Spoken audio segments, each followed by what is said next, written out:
Now we start with the second part of the video session, which contains the identification of survey sheet, reading the grid reference, scale, area, representation of relief, directions, and measuring distance. I told you that identification of survey sheet is very important as to familiarize yourself with the survey sheet. Unless you know about the topographical survey sheets and its layout, how would you solve the questions? Now, the number of this particular survey sheet in front of you is G43S10. We will not go into detail because generally this shows the area of our country of which this survey has been done. So here this contains the parts of Gujarat and Rajasthan. Mostly the parts are dry, and you can see in general the streams are shown in black, which shows the area gets seasonal rainfall. The RF of the survey sheet, that is 1:50,000, shows that 1 centimeter on the map or 1 inch on the map shows 50,000 inches or centimeters on the ground. So this means representative fraction. The scale of the map is shown here. 2 centimeters equal to 1 kilometer. That means each square is of 2 centimeter each, showing 1 kilometer. That means if the area is asked of the survey sheet given to you, the extract of the survey sheet is having 10 squares by 10 square, it would mean 10 kilometer by 10 kilometer, showing the 100 square kilometer area. So generally this is known as a grid. A grid consists of easting and northing. Easting is the vertical lines and northings are the horizontal lines. Now, why are they called easting and northing? Because eastings are numbered from west to east and the northings are numbered from south towards north. Network of easting and northing, as you can see on the survey sheet, is called a grid. Contour heights are always given in brown. You can see the contours in this given, they are all in brown color. The yellow color in the survey sheet shows the cultivable land. The sand features are always depicted in brown. You will see the speckled brown dots which show that the area is a desert or a arid region, or it is an arid region. The area gets scanty rainfall. We can depict by looking at the conventional signs and symbols that the area is getting scanty rainfall or seasonal rainfall because all the rivers and the ponds are dry. How do we know they are dry? Because they are shown in black. The ponds are shown in black and the rivers are also shown in black. The streams are given in black color. The occupation of the people, if we have to study, it is cultivation. You can answer in the same manner. If their question comes, what is the occupation of the given survey sheet? We can say it is cultivation because it is colored yellow. Now we come to the grid reference. I told you the grid is the point where where you see the squares. These squares which are of 2 centimeter by 2 centimeter, ultimately showing 1 kilometer by 1 kilometer, and wherever the easting and northing intersect each other, that shows the particular point, the location of that particular point. So here the location of point P is here, and the grid reference, 4-figure grid reference of point P is 2575. Shows the 4-figure grid reference of point P. to find out the exact position of the point P, we have to study the 6-figure grid reference. What is a 6-figure grid reference? 6-figure grid reference is given within the 4-figure grid reference. For example, here 2575 is the 4-figure grid reference of point P. Now, if we wish to find out the exact position where the easting and northing of this grid intersect each other, showing the position of P, we must divide it mentally into 10 parts. Now, when I say mentally, it means that generally we can find out which is the 5th part of this easting and which is the 5th part of this northing. Now, if we know that and we have to find the 6-figure grid reference of point P, we can see that it is located on the 5th part of the easting and the 6th part of the northing. See, this is 5, this is 1, 2, 3, 4, 5 and this is the 6th part of the northing. So, here on this P point, the 5th part of the easting and the 6th part of northing are intersecting each other. Now, to find out the 6-figure grid reference, we see 255 and 756. This gives us the 6-figure grid reference of point P. You have to really practice on this to find out, to get the correct 6-figure grid reference. Sometimes in the examination they give the 6-figure grid reference and they ask you to locate or identify the conventional sign given there. So you have to be familiar with the 6-figure grid reference. Here it is given to find the 6-figure grid reference of point P. Note the 4-figure grid reference, that is 2575. Divide the coordinates of x and y into 10 equal parts. Since 1 kilometer by 1 kilometer square has been divided into 10 parts, each is of 0.1 kilometer or 100 meter by 100 meter. Generally, we do it mentally because it would take too much time to draw all these squares. So as I told you, just mentally divide it into x coordinate into half, showing the 5th part, and the y coordinate into half. So it shows the easting and northing into half and half, showing the 5th part of each.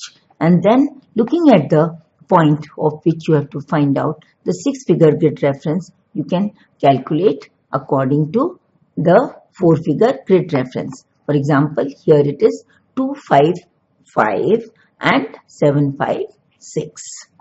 Now we come to the scale. Scale is very important to measure the distances or calculate the area. The universal scale is the representative fraction which is given at the end of each of the survey sheets. 1:50,000. That means the distance on the map upon the distance on the ground. Now this means 1 centimeter on the map represents 50,000 centimeters on the ground. This is called universal scale because it is universally accepted. The verbal scale is by, we just say, okay, this wall is about 5 feet high, or the ground is, we can just mention it verbally that it is about 2 feet by 2 feet. This shows approximate scale which is not acceptable mostly for calculating the distance or area, and it is not very popular. Linear scale is what is given at the bottom of your survey sheet, where it shows the actual scale given in with the calculation, 2 centimeter is equal to 1 kilometer. That is the scale of the map. Here, this scale is drawn. This linear scale shows 6 kilometer on the right of the 0 and the 1 kilometer on the left. You know there are 1000 meters in 1 kilometer. Now, when we are discussing this, you will see each compartment is of 2 centimeter to collaborate with the survey sheet.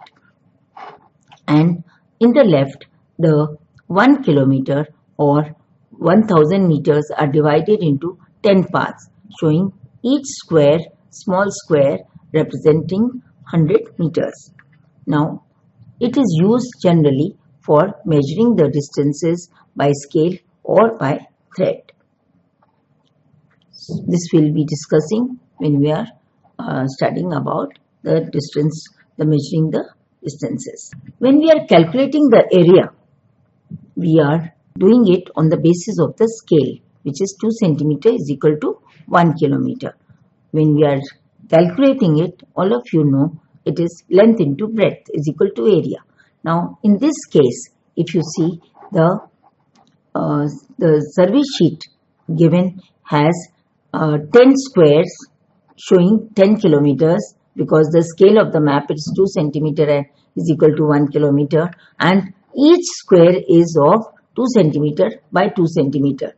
Here you may not find it so because it is on the screen. You have to make it into 2 centimeter by 2 centimeter because the survey sheets what you get in the examination are of the same measurement. So each square would be of 2 centimeter by 2 centimeter representing 1 kilometer. So here if you see the survey sheet which will be given to you in the examination, it will be about 10 kilometer by 10 kilometer is equal to 100 square kilometer. So the area of the survey sheet given to you would be 100 square kilometer. So this is how we calculate the area. But sometimes when the square is less than half, we leave it, discard it, and if the square is more than half but less than full, we can take it as full. This is the rule when we are calculating the area. Now we come to the most important aspect of the survey sheet, that is representation of relief on the map. As I told you when we were doing the conventional signs and symbols, contours are the imaginary lines, drawn on the map to show the height above sea level. It joins all the places having the same elevation or same height. Now, in this case, you can see in grid square 9782 the contours showing a conical hill. Anyway, the features will be discussed in the later slide.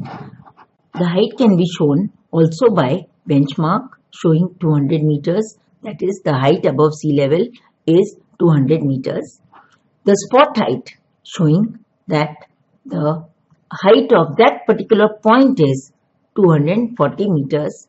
The triangulated height, that is shown by a triangle beside it, that the particular survey has been done by triangulated method and the height of that particular point is 300 meters. And as I told you, the contours is an imaginary line going through all the places which are at the same height or elevation. Now, whenever they ask you, okay, what is that brown line within that grid reference, you have to define the contour. You just don't say it is a brown line. You have to say it is a contour and the definition of the contour must be stated. Now, what is an index contour? You see, the interval, contour interval is only 20 meters. Now, we cannot go on drawing very, very small contours to show the height of a mountain or a hill. So, every fifth contour is taken as 100 meters, and that is why it is darkened. You can see the darkened contour is the index contour, right? In this also you can see every fifth contour is dark because very small contours are not really visible. Generally, the question that comes on the contour is also on the spacing. You can see that some contours are drawn very close together. On the other hand, some are drawn far apart. This is to show the gentle slope and steep slope. Now, the spacing of the contour on the survey sheet shows the gentle slope and the steep slope. Whenever the contours are drawn close together, they show the steep slope, and whenever they are drawn far apart, they show the gentle slope. The contour interval between the two contours is 20 meters. So it is called the one vertical interval. VI is equal to 20 meters. You can see here the gentle slope and the steep slope. This is here the contours are drawn close together, whereas here for gentle slope they are drawn far apart. Now these are some of the features represented by the contours. Now a conical hill, you can see, is shown in this manner with the height increasing as we go up. This is called a conical hill. Next comes a ridge.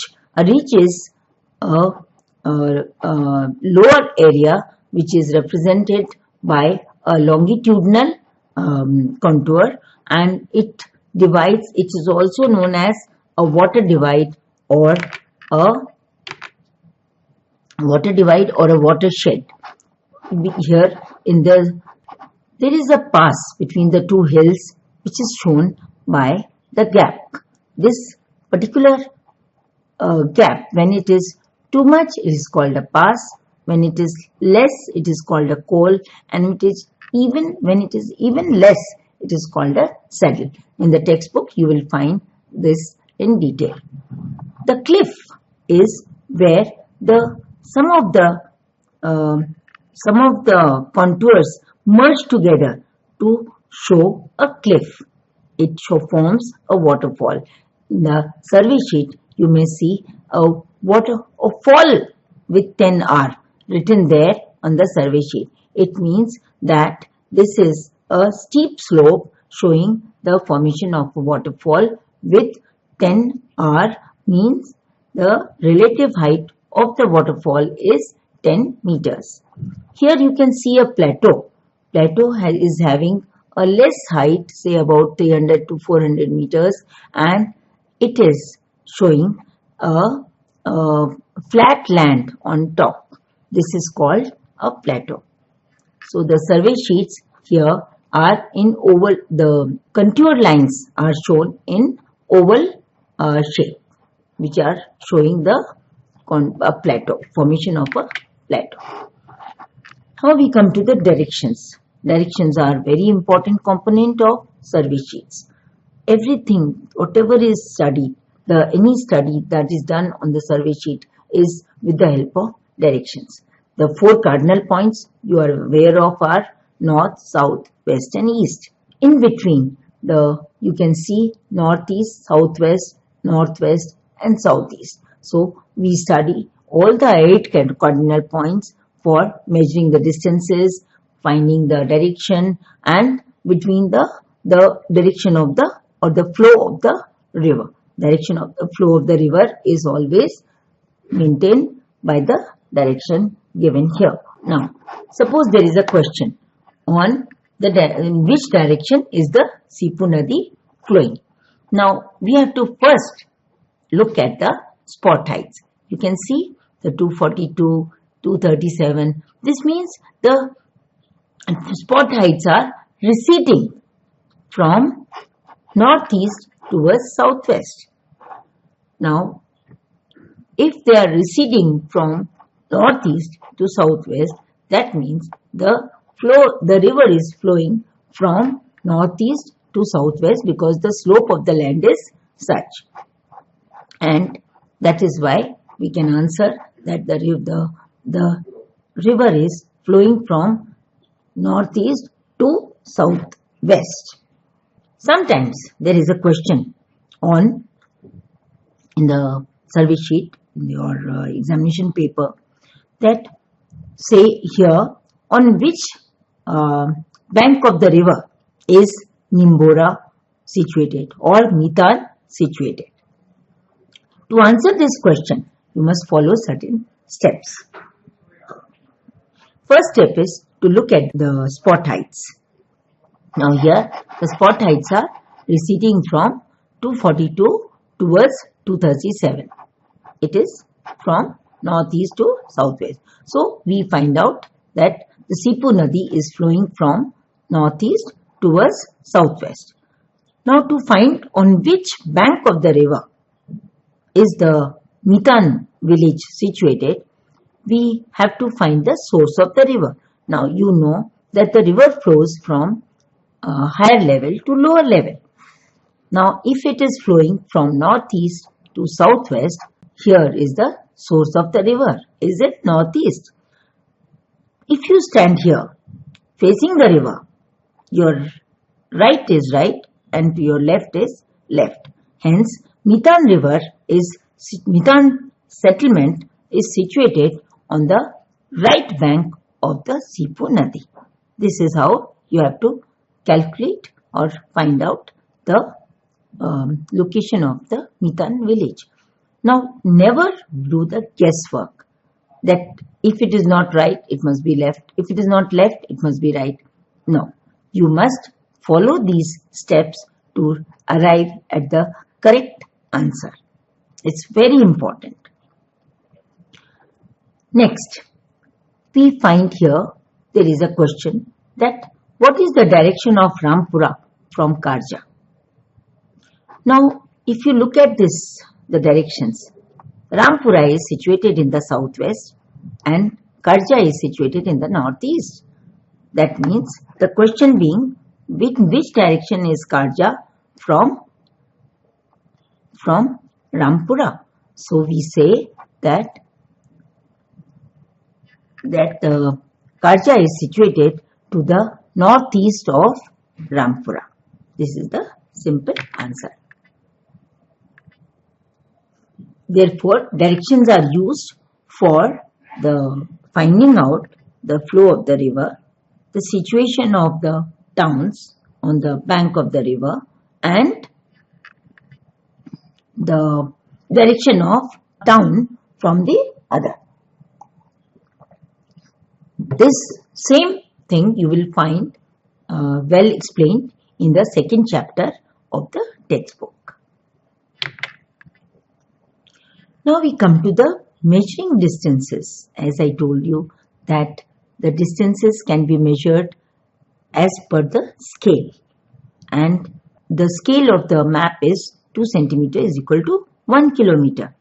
Now suppose the question is, what is the distance between Gulabganj and Pithampura? As the crow flies, if it is asked as the crow flies, it means the straight distance, and straight distances can be measured with the help of a scale.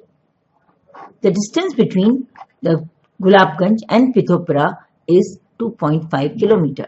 As we had done, the scale is given below the survey sheet. What you can do is see the center of Gulabganj, see the center of Pithampura, measure it with the scale and put it on the scale which is given in the survey sheet at the bottom. Put it on 0 and see how many kilometers, complete kilometers it is. It is 2 kilometers. And then mark it again and put it on 0. You will see it is covering 5 small boxes. That means the distance is 2 kilometer and 500 meters or 2.5 kilometer. Now we come to the curved road, river or canal. Can you see here? There is a curved road, metal road. A canal is here, this one, and a river is there which is not a straight line, which is curved. Now for that you are given 20 meters thread in the examination. you will first to measure it with this thread. I will just explain to you. Take the thread, knot it first. Put a knot, mark it, and put it at the starting point of, suppose you are going to measure the distance of the length of the metal rod. So put that knot here, take it slowly along the rod, and at every outer curve stop, put it with your thumb there, again take it to the outer curve, again stop, again take it to the end. Now you have covered the distance in the thread. Mark that point. After that, put it on 0 in the given scale under your in the bottom of your survey sheet. Put it on 0 and see how many total kilometers you have got. Suppose it is 3 kilometers plus little extra distances there. Mark that point at 3 kilometers. Now take it to the 0 again, and on the left side see how many small boxes is it covering. Suppose it is covering 3 small boxes. So your answer would be 3 kilometers and 300 meters, or 3.3 kilometers. So with the help of a thread you can measure the curved surfaces. With this we finish our second session on the video. Thank you.